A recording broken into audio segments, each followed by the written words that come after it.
What's the most satisfying revenge you've ever experienced? Can you imagine the kind of person who'd not only steal the names of your miscarried babies, but then try to end your next pregnancy? My sister-in-law did just that. She thought she could destroy my life and get away with it. Oh, honey, was she wrong? Let me tell you, when karma finally came for her, it hit like a freight train, and I was right there to watch it all unfold. For years, I was trapped in this agonizing cycle. I was infertile, but not in the way most people understand. I was the false hope infertile. 3 times, I carried a baby well into my second trimester, felt kicks, dreamt of futures, and then, just like that, they were gone. The grief was crushing, like a physical weight on my soul. Most everyone was incredibly supportive, trying their best to help me through it. Everyone, that is, except for my husband's sister, Sarah.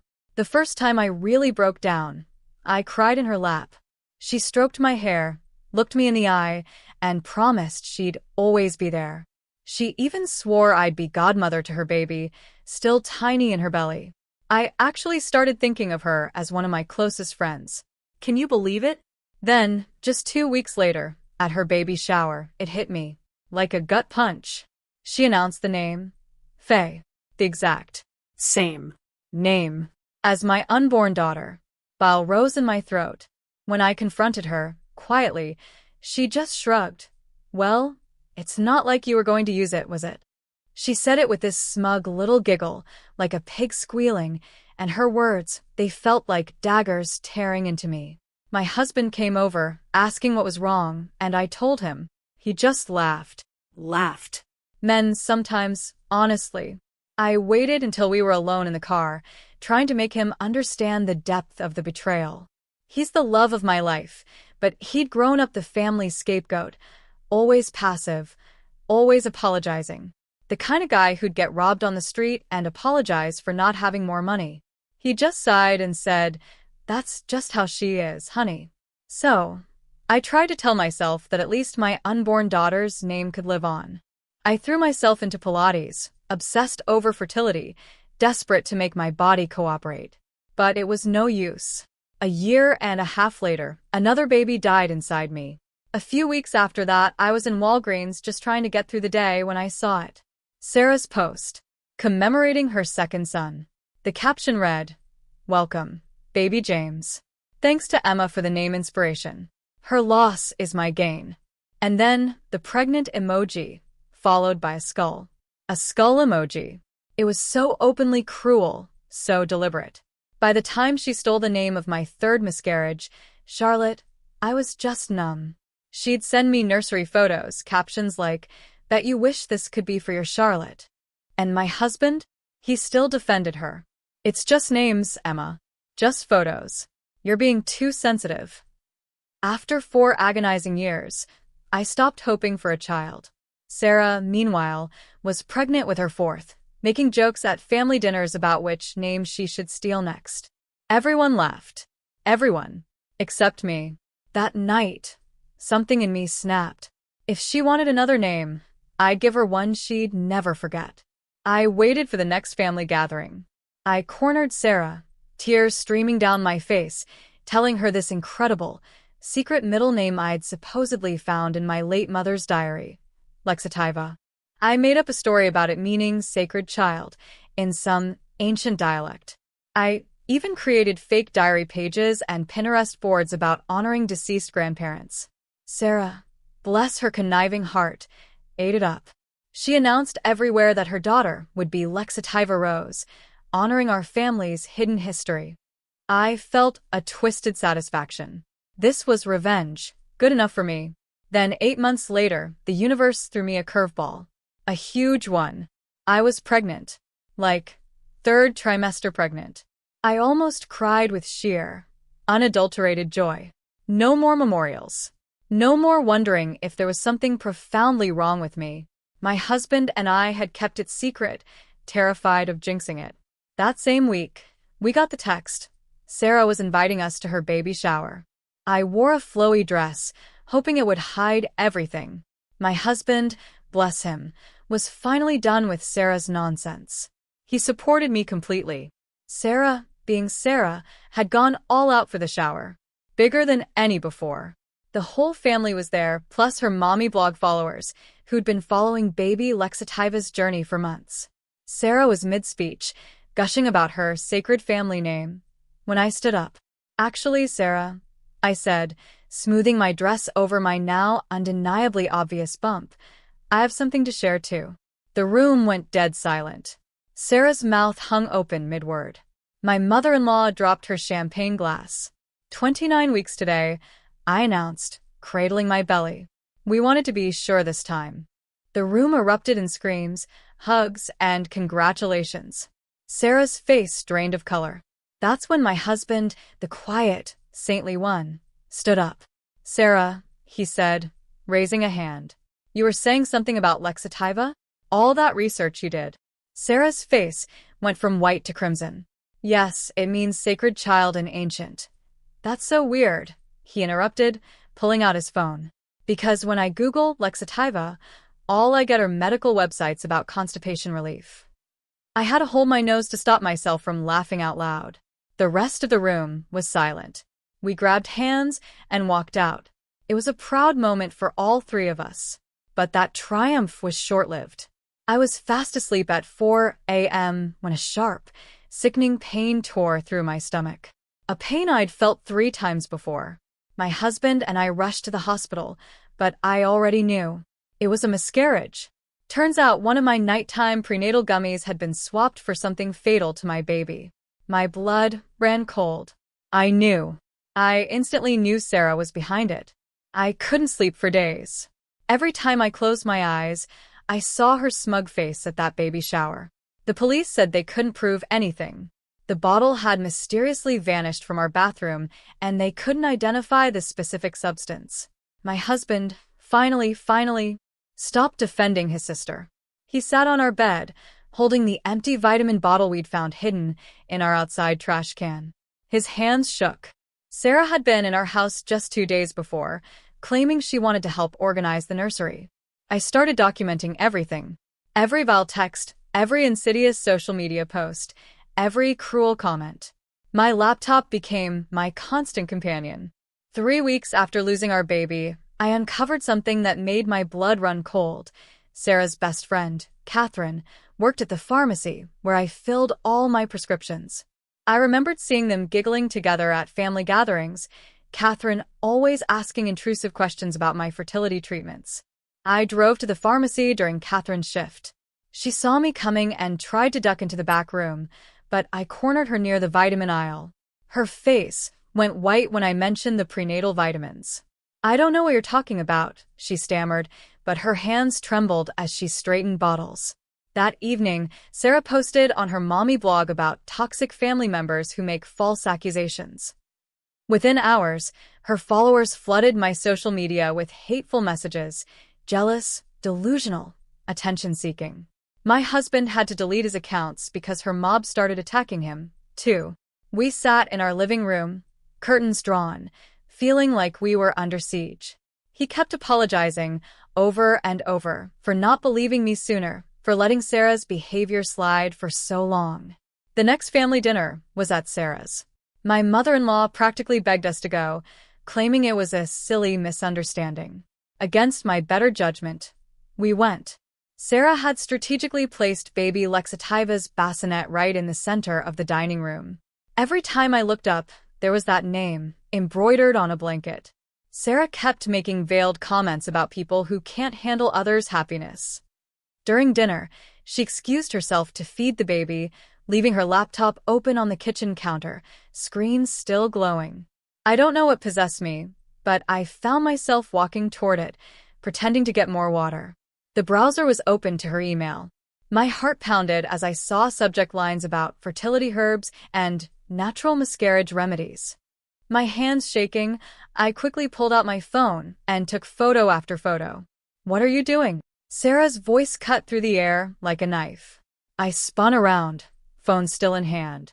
She lunged, but I pulled back. We struggled in her kitchen, her nails digging into my wrist as she tried to grab my phone. "Give it to me," she hissed. My husband heard the commotion and rushed in. For the first time, he saw his sister's mask completely off. Her face was twisted with pure rage. She's trying to steal my phone. Sarah quickly switched tactics, tears appearing instantly. She's gone crazy, just like I told you all. But my husband saw the scratches on my wrist, the wild look in his sister's eyes. He stepped between us. And for once, he didn't take her side. "We're leaving," he said quietly, taking my hand. Sarah's tears dried instantly. Fine. Run away like always, but everyone's going to know the truth about her. We drove home in silence, my wrist throbbing. I showed him the photos I'd managed to take. His face grew paler with each image. The next morning, Sarah's mommy blog featured a long post about mentally unstable family members. She claimed I'd attacked her, faked my pregnancies for attention, and even posted a photo of herself with a small bruise she'd clearly fabricated. Her followers ate it up. Comments poured in, calling her strong, saying how terrible it must be to have such a toxic sister-in-law. Some even started a hashtag Justice for Sarah. My mother-in-law called within hours. "You need to apologize," she said, not even asking for my side of the story. "This has gone too far. Sarah's considering a restraining order." "She poisoned my baby." I couldn't help but shout. "Don't be ridiculous," my mother-in-law snapped. "Sarah would never do something like that. You're clearly having some kind of breakdown. Maybe you should get help." My husband took the phone. "Mom, you didn't see what happened. Sarah attacked Emma, not the other way around." "Oh, please," his mother scoffed. "You always take her side now." Sarah sent me the security footage from her kitchen. It clearly shows Emma snooping through her personal computer. My heart sank. Of course, Sarah had edited the footage to exclude our struggle, to make me look like the aggressor. Over the next few days, the situation escalated beyond anything I could have imagined. Sarah filed a report with Child Protective Services, claiming I was mentally unstable and shouldn't be allowed to adopt. She discovered we'd started the adoption process months ago, before our last pregnancy. The social worker was professional but clearly influenced. "We've received over 50 complaints," she explained, flipping through her folder. "While we have to investigate all claims, organized campaigns like this usually indicate someone has an agenda. We provided character references, medical records proving my mental health was fine, everything. But the damage was done. Our application was put on hold." I sobbed in my husband's arms that night. Sarah wasn't just stealing names. She was trying to steal any chance I had at motherhood. The next morning brought fresh hell. Sarah had posted screenshots of my snooping on her laptop, conveniently cropping out everything that showed her research into miscarriage-inducing herbs. Her followers called me a criminal. My husband and I sat at our kitchen table, surrounded by printed emails from the adoption agency. Each one detailed another concerned citizen who'd contacted them about my supposed mental instability. The language was eerily similar, clearly coordinated. That afternoon, Catherine called me. Her voice shook as she whispered, "Meet me at the park on Elm Street. Come alone. I need to tell you something." My husband wanted to come, but I knew Catherine would bolt.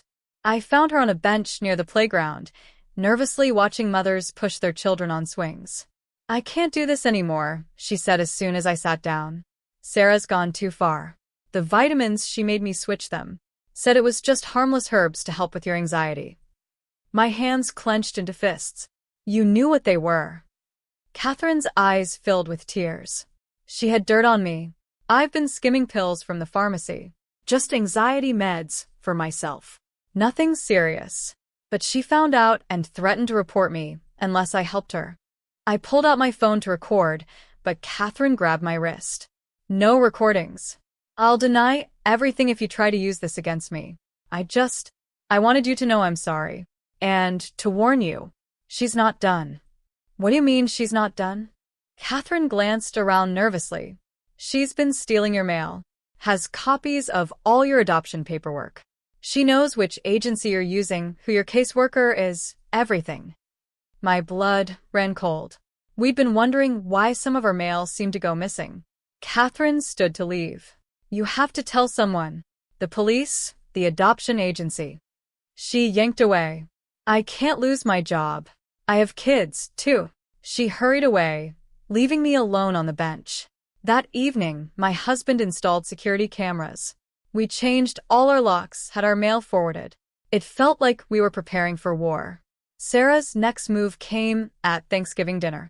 The whole family was there, tension thick enough to cut with a knife. Sarah arrived late, making a grand entrance with all 4 kids in matching outfits. During dinner, she kept making pointed comments about people who can't let go of the past and the importance of mental health. My husband's jaw clenched tighter with each jab, but he stayed silent. Then, as we were clearing dessert plates, Sarah stood up and clinked her wine glass. "I have an announcement." The room fell silent. Sarah's hand moved to her stomach in that familiar gesture I'd made so many times. "We're expecting again. And I've already chosen the perfect name." My mother-in-law gasped with delight. "Oh, Sarah, how wonderful." "Yes," Sarah continued, her eyes locked on mine. "If it's a girl, we're naming her Margaret, after Emma's dear, departed mother." The room spun. My mother had died just 6 months ago. Her name was the last sacred thing I had left. I stood so quickly my chair toppled backward. "You wouldn't dare," I whispered. Sarah's smile was pure venom. "Why not? It's such a beautiful name, and someone should use it since you clearly can't." My husband was on his feet now, too. "That's enough, Sarah. You've crossed every line." "Have I?" Sarah's voice rose to a shriek. "She's the one who broke into my computer. She's the one spreading lies about me. I'm just trying to honor family traditions by stealing the names of dead babies." My husband's voice was deadly quiet. "You take that back." The room erupted. My father-in-law shouted about keeping the peace. Sarah's husband looked utterly confused. The children started crying. In the chaos, Sarah grabbed her phone and started live streaming to her mommy blog followers. "You can see how I'm being attacked in my own family," she said to the camera. "All because I want to honor my sister-in-law's mother." My husband grabbed my hand. "We're leaving." As we headed for the door, Sarah called out, "Oh, Emma, you might want to check with the adoption agency. I heard they received some very interesting information about your mental health history." We drove home in silence, too angry to speak.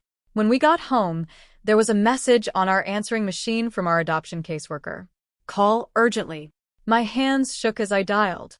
The caseworker's voice was carefully neutral as she explained they'd received documentation suggesting I'd been hospitalized for psychiatric issues multiple times. "That's not true." I cried, my voice breaking. "I've never been hospitalized for anything except my miscarriages." "I understand," she said, "but we need to investigate these claims. Can you provide your complete medical history?"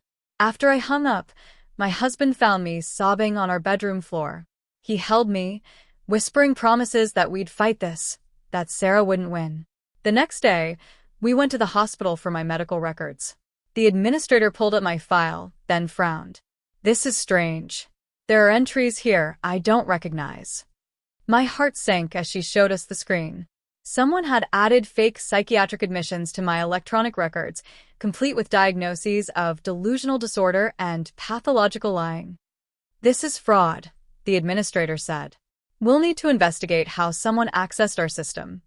It took 2 weeks to get the fake entries removed and documented as fraudulent. During that time, Sarah escalated her campaign. She created fake social media accounts in my name, posting unhinged rants about wanting to steal other people's babies. She sent anonymous tips to my employer about my mental instability. My husband started recording everything. He bought a tiny camera he wore on his shirt, documenting every interaction with his family. His mother called him paranoid, but he didn't care anymore. The breakthrough came from an unexpected source. Sarah's eldest daughter, Faye, now 8 years old. She called our house one evening when her parents were out. "Aunt Emma," her small voice whispered, "I need to tell you something. Mommy makes us lie about you." My husband quickly started recording as Faye explained how her mother made her and her siblings tell people I was mean, that I scared them, that I said bad things. "She practices with us," Faye said. "Makes us repeat the lies until we say them right. I don't want it anymore. You've never been mean to us." We saved the recording, adding it to our growing pile of evidence. But Sarah must have found out about Faye's call because the next day she posted about how I was manipulating innocent children. Her followers were rabid, sending death threats. Someone posted my work address, and protesters showed up at my office with signs calling me a baby killer and child predator. My boss called me in. I know this isn't your fault, he said, but it's affecting the company. Maybe you should take some time off. I was effectively suspended. Sarah had destroyed my reputation, my career, my chance at adoption. But she wasn't satisfied yet. 2 weeks later, my husband's grandmother celebrated her 90th birthday. We debated not going, but she'd always been so kind. The party was at a restaurant neutral ground, we thought. Sarah arrived late, as usual, making a grand entrance. She air-kissed relatives, gushed about her pregnancy, now showing prominently. During the cake cutting, I excused myself to use the restroom. Sarah followed me in. She checked the stalls, made sure we were alone, then turned to face me. You should just give up, she said conversationally, applying lipstick in the mirror. You're never going to be a mother. The adoption agency has already rejected your application. Oh, didn't you know? I have a friend who works there. I stayed silent, remembering my husband's camera. Sarah continued, mistaking my silence for defeat. It was so easy, really. Catherine at the pharmacy, my friend at the hospital who helped with your medical records, the social worker who owed me a favor. You never stood a chance. Why? I finally asked, what did I ever do to you? Sarah's reflection smiled at me. You married him. You took my brother away from me. He was supposed to always put me first. And then you came along with your fertility story, and suddenly he cared more about you than me. So you unalived my babies? I asked, my voice barely a whisper. Sarah laughed. I didn't unalive anything. You did that all on your own. I just helped nature along with the last one. Consider it a favor. You're clearly not meant to be a mother.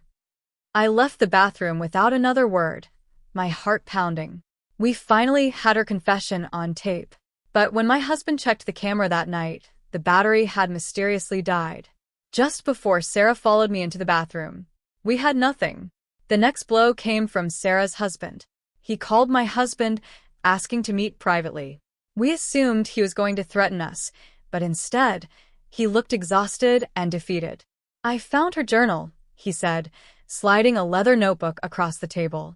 I wasn't snooping. It fell out of her purse. I think you need to see this. The journal was Sarah's, and it was damning. Page after page detailed her plans to destroy me, her glee at each miscarriage, her coordination with Catherine and others to sabotage my life. But most disturbing were the entries about other family members she'd targeted over the years, poisoning her mother-in-law's cat, sabotaging her cousin's wedding, getting her college roommate expelled. I don't know who I married, Sarah's husband said, his voice broken. The kids, I'm filing for divorce. I'll testify about what I found if you need me to. We photocopied every page of that horrifying journal. Finally, we had real evidence. But Sarah struck first. The next morning, police showed up at our door with a warrant. Someone had reported we were dealing substances. My husband and I stood in our living room, watching officers tear apart our carefully rebuilt life. They found nothing, of course, but the damage was done. Our neighbors watched from their windows. After the police left, we found a note tucked under our doormat. Sarah's handwriting. Stop now, or next time they'll find something. That night, my husband and I made a decision. We would take everything we had to the family, force them to see the truth. We called a family meeting at my mother-in-law's house, saying we had important news. Sarah arrived, looking smug, probably thinking we were going to announce our surrender. Instead, my husband connected his laptop to the TV and began presenting our evidence. The journal entries, the photos from Sarah's computer, the testimony from her own husband, even Faye's recorded confession about being forced to lie. The room was silent as the evidence mounted. Sarah's face went from smug to panicked to absolutely furious. When we showed the journal entry about her poisoning the cat, my mother-in-law gasped. Whiskers didn't just die, she whispered. Sarah jumped to her feet. This is all fake. They're trying to frame me because they're jealous of my perfect family. But her husband stood up, too. It's true. All of it. I've seen the original journal. Sarah, you need help. The dam broke. Other family members started sharing their own stories about Sarah's cruelty over the years. Her pattern of behavior became undeniable. Sarah's mask finally shattered completely. She screamed at everyone, calling them liars and traitors. She grabbed a vase and threw it at the wall, sending shattered glass across the room. "You want to destroy me?" she shrieked at me. "You barren witch. You'll never have what I have. Never." Her eldest son, James, started crying. "Mom, stop. You're scaring us." But Sarah was beyond reason. She lunged at me, and this time I didn't back down. My husband and hers had to pull us apart as she clawed at my face, screaming obscenities. "I should have used something stronger in those vitamins," she screamed. "I should have made sure you could never even try again." The room went completely still. Even Sarah seemed to realize what she'd just admitted. My father-in-law's voice was cold. "Get out of my house. Don't come back." Sarah looked around the room at her family, her children, her husband. All of them were looking at her with horror and disgust. "Fine," she spat, "but I'm taking my children." "No," her husband said firmly. "You're not. Kids, come here." All 4 children ran to their father, even baby Lexitiva in Faye's arms. Sarah stood alone in the center of the room, finally seeing the consequences of her actions. She left without another word, slamming the door. The family sat in stunned silence. My mother-in-law started crying. "I'm so sorry," she sobbed, reaching for my hand. "I should have believed you. All those babies. I'm so sorry." The aftermath was swift. Catherine, terrified of losing her pharmacy license, came forward with a full confession about switching my vitamins.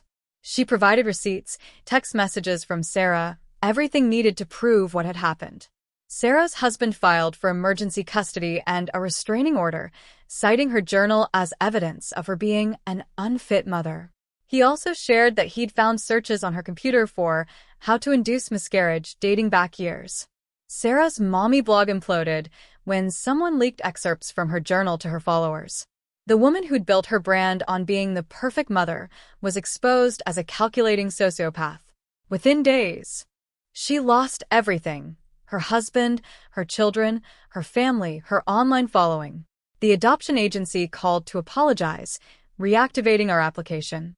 They even noted that the fraudulent complaints would strengthen our case by showing we could handle adversity. 3 months later, my husband and I stood in a courthouse, finalizing the adoption of newborn twins. We named them Charlotte and James, reclaiming the names Sarah had stolen.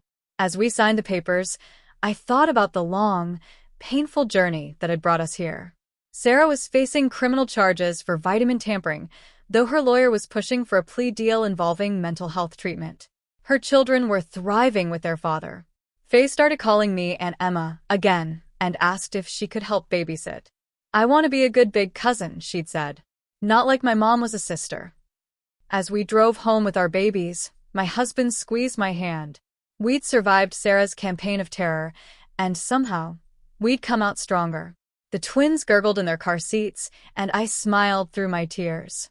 Sarah had tried to steal everything from me, but in the end, she'd only stolen from herself. I had my family, my babies, my life back. And Sarah? She had exactly what she'd always given others: nothing but the bitter consequences of her own cruelty. The courthouse adoption ceremony ended at noon. By 12:30, Sarah was already causing problems. My husband spotted her first, standing across the street from the courthouse steps where we were taking photos with Charlotte and James. She wore oversized sunglasses and a baseball cap, but her rigid posture gave her away. "Don't look," he whispered, shifting to block her view. The photographer noticed our tension and suggested we move. As we walked away, I heard rapid footsteps. Sarah had crossed the street. "Those should have been my names to give," she called out. Security intercepted her before she got close. We watched them escort her away while she shouted about her rights as an aunt. The twins slept through it all, unaware of the drama. That afternoon, we discovered Sarah had been busier than we thought. Our adoption announcement, posted by my mother-in-law, had been reposted on Sarah's new blog with commentary about baby thieves and name stealers. Catherine texted me a warning. Sarah had been at the pharmacy that morning, asking strange questions about infant medications and allergies. Catherine had refused to give her any information, alerting her manager, but the encounter left everyone uneasy. We installed a doorbell camera that evening. My husband even changed our pediatrician to one across town. We weren't taking any chances. Sarah's husband called the next day with disturbing news. She'd broken into his house while the kids were at school, taking photo albums and baby clothes. She'd also left a note demanding visitation. The restraining order covers the kids, too, he assured us, but she's getting desperate. 3 days later, Sarah showed up at my husband's workplace. She waited in the parking garage, approaching him as he walked to his car. My husband immediately started recording on his phone. "You poisoned everyone against me," she said, blocking his path. "Even my own children won't talk to me." My husband tried to step around her. "Sarah, you need to leave. You're violating the restraining order. That piece of paper means nothing. You're my brother. You're supposed to protect me, not destroy me." "You destroyed yourself," he said quietly. Sarah's face contorted. She grabbed his phone and threw it against the concrete wall. It shattered. She sped away before security arrived. The broken phone meant we lost that recording, but the parking garage cameras caught everything. My husband filed a police report, and a warrant was issued for Sarah's arrest. She evaded police for a week. During that time, she created dozens of fake social media profiles, flooding our accounts and our employers' pages with accusations. She claimed we'd stolen her children, ruined her marriage, and planted evidence. One profile particularly stood out. It used photos of Charlotte and James from the courthouse, edited to include Sarah holding them. The captions claimed they were her twins that we'd kidnapped. Several of her old blog followers, still loyal despite everything, shared the posts. My boss called me into his office again. "I know this isn't your fault," he said, sliding a printed screenshot across his desk, "but HR is concerned. These accusations of kidnapping, even though they're false, they're affecting our workplace." I stared at the fabricated photo of Sarah with our twins. "What are you saying?" "Take extended leave. Paid. Let this situation resolve. Then we'll reassess." I cleaned out my desk that afternoon, trying not to cry. Sarah had now cost me my active employment. That night, Faye called again. Her voice was barely a whisper. "Aunt Emma, Mom's here. She's outside Dad's house. She keeps texting me to let her in." My husband immediately called his brother-in-law while I stayed on with Faye. We could hear Sarah pounding on the door, shouting for her children. "She says she has new vitamins for the baby," Faye whispered. "Special ones to make her smart like her." My blood ran cold. "Faye, don't open that door. Stay away from the windows." Police arrived within minutes. We listened over the phone as they arrested Sarah. She screamed the entire time about her rights as a mother, how we'd all conspired against her, how she just wanted to give her baby vitamins. They found a bottle of unmarked pills in her purse. Sarah spent 2 nights in jail before making bail. Her lawyer argued she was having a mental health crisis. The judge agreed to bail with conditions, an ankle monitor, and she had to stay away from all family members. The pills tested positive for a mild sedative, nothing immediately dangerous, but completely inappropriate for an infant. It was enough to add attempted child endangerment to her charges. Sarah's former friends began distancing themselves. One of them, Patricia, who'd been housing Sarah, called me directly. "I'm sorry," Patricia said. "I believed her stories about you. But then I caught her in my medicine cabinet at 3 a.m., going through my prescriptions. When I confronted her, she said she was just looking for aspirin. But you didn't believe her," I finished. "No. And there's more. She's been using my computer to create those fake profiles. I have screenshots of everything." Patricia emailed us dozens of screenshots. It was all there, time-stamped and undeniable.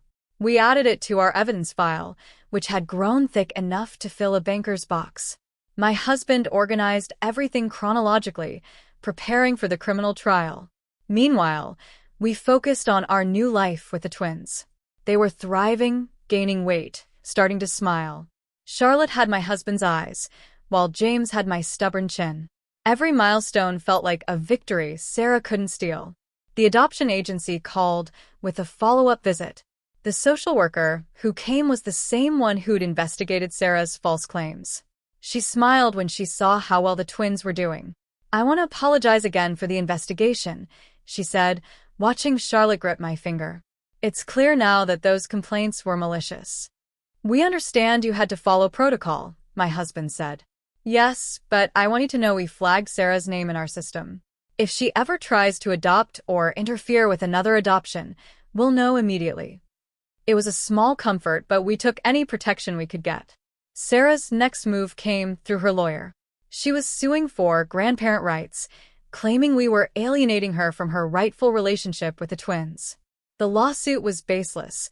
She wasn't their biological grandmother and had no standing, but we still had to respond. Our lawyer laughed. "She's grasping at straws. No judge will even hear this case." He was right. It was dismissed within a week.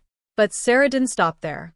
She started showing up at places she knew we'd be: the grocery store, the park, the pediatrician's office. Always staying just far enough away to not violate the restraining order, but close enough to make her presence known. One afternoon at the park, she sat on a bench 50 feet away, staring at us the entire time. Other parents noticed and moved their children away. When a concerned mother asked if we knew her, I simply said she was someone we had a restraining order against. Word spread quickly. Sarah must have realized her tactics weren't working because she changed approach. She started sending letters to our house through her lawyer, claiming she wanted to reconcile. Each letter contained subtle threats wrapped in language of forgiveness and family healing. "I forgive you for turning my family against me," one read. "I'm willing to move past the lies you've spread if you'll just let me be part of the twins' lives. They need their aunt. Don't make me prove how much." We gave every letter to our lawyer and the police. The detective handling her case told us they were building a strong harassment case. Catherine reached out again, this time with more information. "Sarah's been texting me from different numbers," she said, "offering me money to get information about your prescriptions. I've blocked every number, but they keep coming." She forwarded us the screenshots. Sarah was offering increasingly large amounts, money we knew she didn't have since her husband had frozen their joint accounts during the divorce. The divorce proceedings were moving quickly. Sarah's husband had been granted full custody, and Sarah was only allowed supervised visitation. According to him, she'd shown up to exactly one visit, spent the entire time telling the children how everyone was lying about her, and hadn't returned since. "The kids are in therapy," he told us during a coffee meeting. "Faye especially. She feels guilty for telling you about the lies. I keep explaining she did the right thing." We assured him we'd talk to Faye anytime. The poor girl had been carrying the weight of her mother's manipulation for years. 2 months after the adoption, Sarah made her biggest mistake yet. She managed to get hired at a daycare center in the next town over, using her maiden name and somehow passing the background check before her charges were fully processed. We only found out because another mother recognized her from the mommy blog drama and alerted the daycare management. They fired her immediately and reported the incident to Child Protective Services. This violation added another charge to her growing list. Her lawyer dropped her as a client. Sarah represented herself at the next hearing. She showed up in an ill-fitting suit, her hair unwashed, dark circles under her eyes. She rambled for 20 minutes about conspiracy theories and family betrayal before the judge cut her off. "Miss Sarah," the judge said sternly, "you need proper legal representation. I'm appointing you a public defender." "I don't need help," Sarah insisted. "I just need people to listen to the truth." "The truth according to whom?" the judge asked. "According to me. I'm the victim here." The judge scheduled another hearing and ordered Sarah to undergo a psychiatric evaluation. She stormed out of the courtroom, shouting about injustice. In the parking lot, she confronted us again. This time, my husband and I were ready. We both had our phones recording as she approached. "Enjoy them while you can," she hissed, gesturing toward the twins in their car seats. "You think you've won, but I know things. I know which formula you buy, which diapers you use, where you take them for walks." "Sarah, "You're being recorded," my husband said calmly. "And you're violating the restraining order." She laughed, a sound devoid of sanity. "Restraining order? You mean that joke of a paper? I've violated it a dozen times. Following you is easy when you're so predictable." "Thank you for the confession," I said, ending the recording. Her face went white as she realized what she'd done. She turned and ran to her car, but court security was already approaching. They detained her until police arrived. This time, bail was revoked.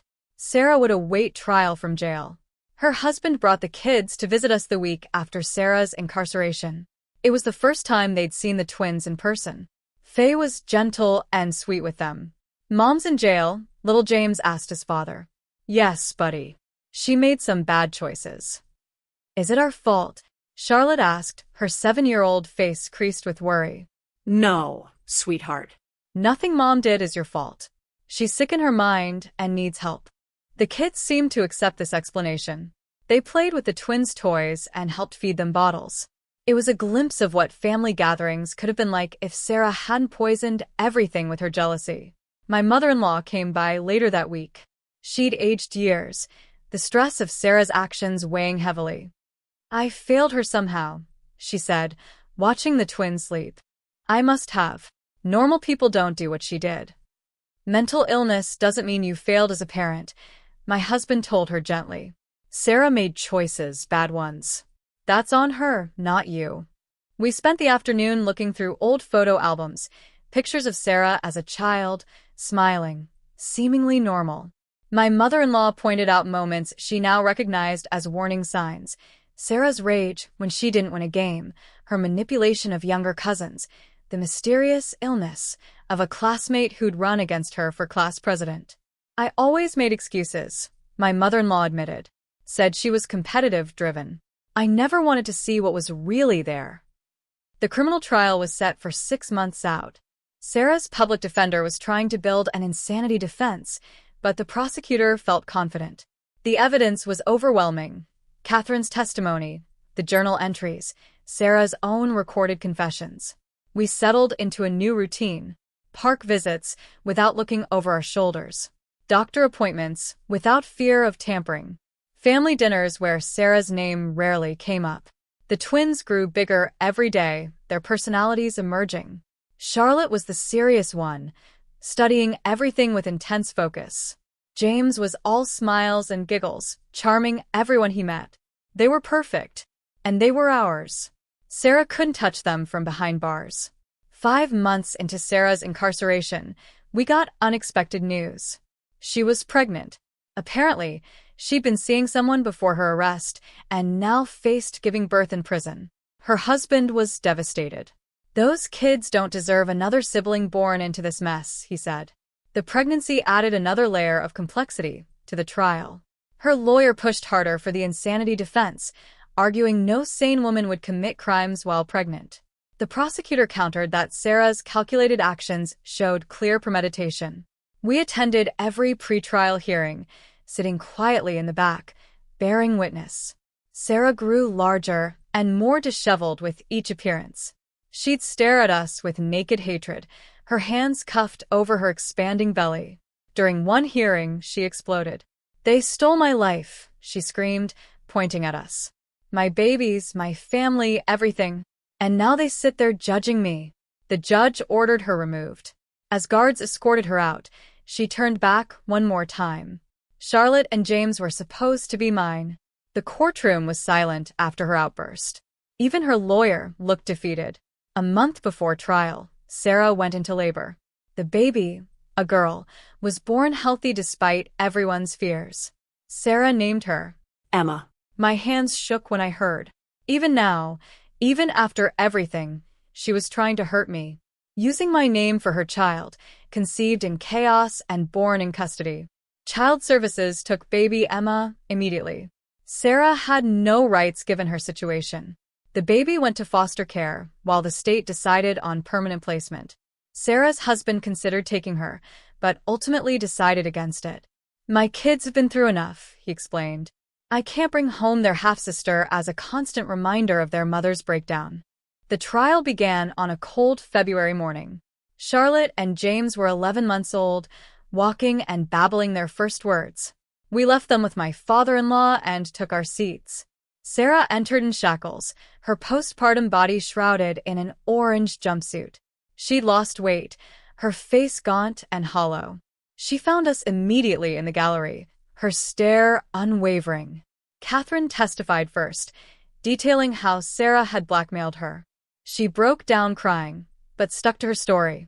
Sarah's husband went next, presenting the journal. When it was my turn, I spoke clearly and calmly about the stolen names, the poison vitamins, the systematic destruction of my life. I showed photos of the twins, healthy and thriving despite Sarah's attempts to prevent their existence. She wanted me to suffer, I said, meeting Sarah's gaze, because I had something she couldn't control: her brother's love and loyalty. Sarah's lawyer tried to paint me as vindictive, but the evidence spoke louder. The prosecution presented everything: emails, fake social media, doctored medical records, the harassment campaign. They played recordings of Sarah's threats and confessions. Sarah testified on her own behalf, against her lawyer's advice. She rambled about conspiracies, claiming I'd been planning to destroy her from day one. I'm a good mother, she insisted, tears streaming. They took my babies away because they're jealous of what I had. The prosecutor's cross-examination was brutal. Finally, he asked, Did you not tamper with Emma's prenatal vitamins? Sarah was silent for a long moment, then quietly, she didn't deserve to be a mother. The courtroom erupted. She'd confessed on the stand. The jury deliberated for less than 2 hours. Guilty on all counts. Sarah showed no emotion as the verdict was read. Sentencing was scheduled for the following month. Justice had been served, but it brought no joy. A family was shattered, children motherless, a baby girl named Emma growing up in foster care. The sentencing hearing was quieter. Sarah appeared medicated. Character witnesses spoke. The judge sentenced her to 15 years with possibility of parole and 7 in a facility with a mental health program. As guards led her away, Sarah turned one last time. Take care of my Emma, she said softly. I didn't know if she meant me or the baby. We drove home to our twins, who greeted us with smiles and outstretched arms. Charlotte had learned to say mama while we were gone. 2 weeks later, we got a call from Child Services. Sarah's baby Emma needed a permanent placement. Would we consider adopting her? My husband and I looked at each other, then at our twins playing on the floor. Charlotte was trying to feed James a toy car while he giggled. They were so happy, so innocent. We'll think about it, I told the social worker. That night, we talked for hours. Could we raise Sarah's child? Could we look at her every day and not see her mother? Could we deny an innocent baby a loving home because of who gave birth to her? In the end, love won. Baby Emma joined our family 3 months later. We kept her first name, but gave her a new middle name: Hope. Sarah's children visited often. They adored all 3 babies, especially Faye, who took her role as eldest cousin seriously. Their father started dating a kind woman who treated the kids well. Healing was slow, but happening. My mother-in-law found peace in being a grandmother. She doted on all the children equally, making up for lost time. She never mentioned Sarah unless asked, and even then only briefly. She's getting help, was all she'd say. That's what matters now. I returned to work when the twins turned 2. My boss welcomed me back with a promotion, acknowledging how professionally I'd handled an impossible situation. Life settled into a new normal. 3 children under 3 was chaos, but beautiful chaos. Emma grew to look nothing like her biological mother. All bright smiles and gentle nature. The twins accepted her as their sister, without question. We told them the truth, in age-appropriate ways, as they grew. About families being complicated, about mental illness, about choosing love over hate, about how sometimes people who should love you can't, but that doesn't mean you're unlovable. On the twins' 5th birthday, we threw a big party. Faye, now a teenager, helped organize games. Sarah's other children sang happy birthday with genuine joy. Baby Emma, now 3, tried to blow out her siblings' candles. Charlotte stopped her gently while James laughed. My husband's grandmother, now 95, sat in her wheelchair, beaming. She'd lived to see her family heal. She held baby Emma on her lap, whispering stories about the family's history, the good parts. That night, after cake and presents, we tucked 3 exhausted children into bed. As I closed Emma's door, I thought about Sarah in her cell. Did she think about the children she'd lost through her own actions? Did she regret the path she'd chosen? Did she ever accept responsibility? I'd never know. And that was okay. Her journey was hers alone now. My husband found me in the hallway, pulling me into a hug. We'd survived the impossible and built something beautiful from the ashes. Our children were happy, healthy, loved. That was what mattered. The next morning brought the usual chaos. Spilled cereal, lost shoes, arguments over toys. Normal family life. My phone buzzed with a text from Faye. Can I babysit this weekend? I want to practice for when I have kids someday. I smiled, typing back, yes. The cycle of family continued. Healthier now, built on truth and choice rather than manipulation and pain. Sarah had tried to destroy us with her jealousy and cruelty. Instead, she'd created a larger, stronger family, united by love and resilience. Her biological children thrived without her poison. Her baby grew surrounded by the love she'd tried to deny others. And us?